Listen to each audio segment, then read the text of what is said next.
आज Doubtnut app download करें। Doubtnut पर अपने सभी गणित, रसायन विज्ञान, भौतिक विज्ञान और जीव विज्ञान के डाउट्स का करो सफाया। बस प्रश्न की फोटो खींचो, एक ही प्रश्न को क्रॉप करो और तुरंत वीडियो सोल्यूशन पाओ। अभी डाउनलोड करें। इस प्रश्न में हमें दिया हुआ है 10 सेंटीमीटर त्रिज्या, 500 फेरों तथा 2 ओम प्रतिरोध एक वर्ताकार कुंडली को, कितने फेरे दे रखे हैं उसमें 500 फेरे, वर्ताकार कुंडली को इसके तल के लंबवत पृथ्वी के चुंबकीय क्षेत्र के क्षैतिज घटक में रखा जाता है, यानी क्षैतिज घटक में रखा जाता है। इससे अपने ऊर्ध्व व्यास के पारित 0.25 सेकंड में 180 डिग्री से घुमाया जाता है। ठीक है। कुंडली में प्रेरित विद्युत भागफल तथा विद्युत धारा का आकलन कीजिए।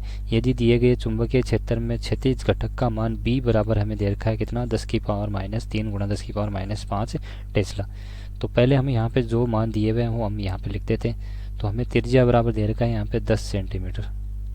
ठीक है, 10 सेंटीमीटर दे रखा है। यहाँ पे अगर देखेंगे तो एक तरह से क्या हो जाएगा, अगर मीटर में परिवर्तित करेंगे इसको तो क्या हो जाएगा, 10 की पावर -1 मीटर हो गया। उसके बाद में हमें फेरों की संख्या दे रखी है इसमें n बराबर 500। ठीक है, और प्रतिरोध हमें दे रखा है यहाँ पे 2 ओम का प्रतिरोध दे रखा है।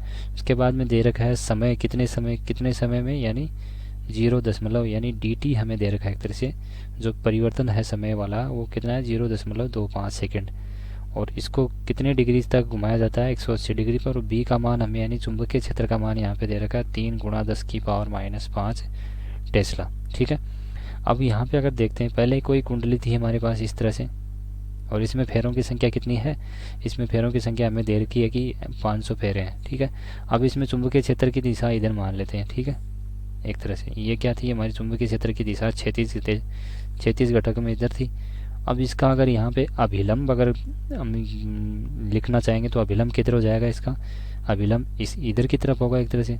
तो यहाँ पे क्या है, एक तरफ से दोनों अभिलंब और उसके विद्युत क्षेत्र की दिशा क्या है, दोनों हमारी एक ही दिशा में। तो यहाँ से थीटा बराबर क्या हो जाएगा, एक तरह से इसके लिए होगा थीटा बराबर 0 डिग्री। अब इसने क्या किया, दूसरी कुंडली ले ली और इसको क्या किया, यहाँ पे एक ऐसी ही कुंडली ली जो, इसको क्या कर दिया, थीटा बराबर 180 डिग्री पे कर दिया। तो इसका मतलब क्या है, हमारा चुंबकीय क्षेत्र तो क्या रहेगा, उसी दिशा में रहेगा, और उस कुंडली को घुमा दिया है। ये चुंबकीय क्षेत्र है हमारा। ठीक है, इस तरह से। लेकिन उसका जो अभिलंब का मान होगा, वो अभिलंब किधर होगा, इधर की तरफ होगा, यानी वो कितने डिग्री पर हो गई, एक तरह से 180 डिग्री। तो यहाँ से थीटा बराबर क्या होगा, 180 डिग्री हो गया।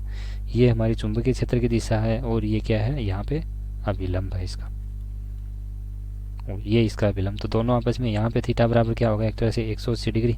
हमें निकालना है इसके लिए प्रेरित विद्युत भागबल। तो प्रेरित विद्युत भागबल क्या हो जाएगा यहाँ पे हमारा, अगर इसमें देखेंगे तो यहाँ पे हमारा प्रेरित विद्युत भागबल E बराबर हो जाएगा -n/d⁵/dt।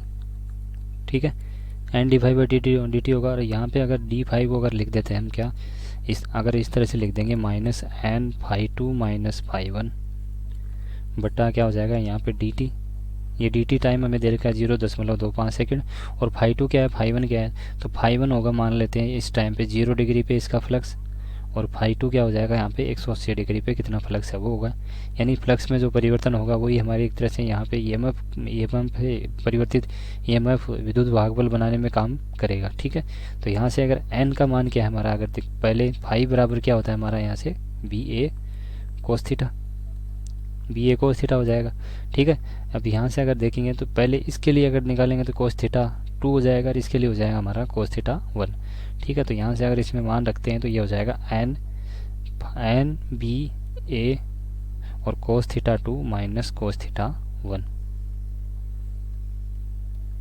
बटा क्या हो जाएगा यहाँ से हमारा dt। और dt को अगर यहाँ लिखेंगे तो ये क्या है, डेल्टा t रख देंगे। ठीक है, अब यहाँ से इसमें मान रखेंगे तो क्या है, -n का मान कितना दे रखा है हमें 500, गुणा b का मान कितना दे रखा है, यहाँ से b बराबर हमें दे रखा है 3 गुणा 10 की पावर -5, 3 गुणा 10 की पावर -5। और आगे अगर क्षेत्रफल की बात करेंगे तो क्या हो जाएगा, ये एक तरह से πr²। तो पाई का मान हो जाएगा यहाँ से 3.14 गुणा 10 की पावर माइनस कितना हो जाएगा, यहाँ पे 10 की पावर -1 का क्या हो जाएगा स्क्वायर। तो क्या हो जाएगा ये, अब यहाँ पे अगर देखेंगे तो ये क्या हो जाएगा, पहले हमारा क्या है cos 180 डिग्री माइनस क्या हो गया cos 0 डिग्री। ठीक है, cos 0 डिग्री होगा। डेल्टा टी का मान क्या हो गया हमारा, यहाँ से डेल्टा टी का मान हो गया 0.25 सेकेंड। ठीक है, इसको अगर आगे हल करते हैं हम तो यहाँ से ये cos ये कोस 180 डिग्री है, ये क्या हो जाएगा यहाँ से हमारा -1 हो जाएगा, और ये क्या हो जाएगा -1। ठीक है, तो -1 और -1 कितने हो जाएंगे, -2, और -2 अगर बाहर लाएंगे तो ये माइनस से माइनस प्लस हो जाएगा, और यहाँ पे जो मान आएगा वो एक तरह से हमारा जाएगा 3.8 गुणा 10⁻³ वोल्ट आ जाएगा। ठीक है, तो यहाँ से जो विद्युत भागबल है वो हमारा क्या आ गया, एक तरह से विद्युत भागबल आ गया 3.28 गुणा 10⁻³ अब हमें क्या निकालना है यहाँ पे, अब हमें निकालना है इसके लिए, यहाँ पे क्या है आगे क्या पूछा है, इसमें प्रवाहित धारा का मान भी पूछा है, यानी विद्युत धारा का मान। तो यहाँ से ईएमएफ इतना हमारा क्या हुआ है, एक तरह से विद्युत भागबल इतना उत्पन्न हुआ है, तो इस ई हमें दिया हुआ है, और आर हमें प्रतिरोध कितना दे रखा है, इसके लिए 2 ओम का प्रतिरोध दे रखा है। ठीक है, 2 ओम का प्रतिरोध दे रखा है, तो यहाँ से आई बराबर हम निकाल सकते हैं, आई बराबर क्या हो जाएगा, E/R हो जाएगा, E/R हो गया। और आगे इसको देखेंगे तो इसमें ई का मान अगर रखेंगे, विद्युत भागबल है हमारा ई, यानी 3.8 गुणा 10⁻³ बटा क्या हो जाएगा, आर का मान कितना है, 2 ओम है, तो ये हो जाएगा। और यहाँ से अगर मान निकालेंगे आई बराबर क्या आ जाएगा हमारा, यहाँ से 1.9 गुणा 10⁻³ एम्पियर आ जाएगा। ठीक है, तो इस तरह से हम धारा का मान यहाँ पे निकाल सकते हैं। ठीक है, कक्षा 6वीं से 12वीं से लेकर नीट, IIT, JEE वो एडवांस के लेवल तक 1 करोड़ से ज्यादा छात्रों का भरोसा। आज ही डाउनलोड करें डाउटनेट ऐप या व्हाट्सएप करें अपने सारे डाउट्स 8400 400 400 पर।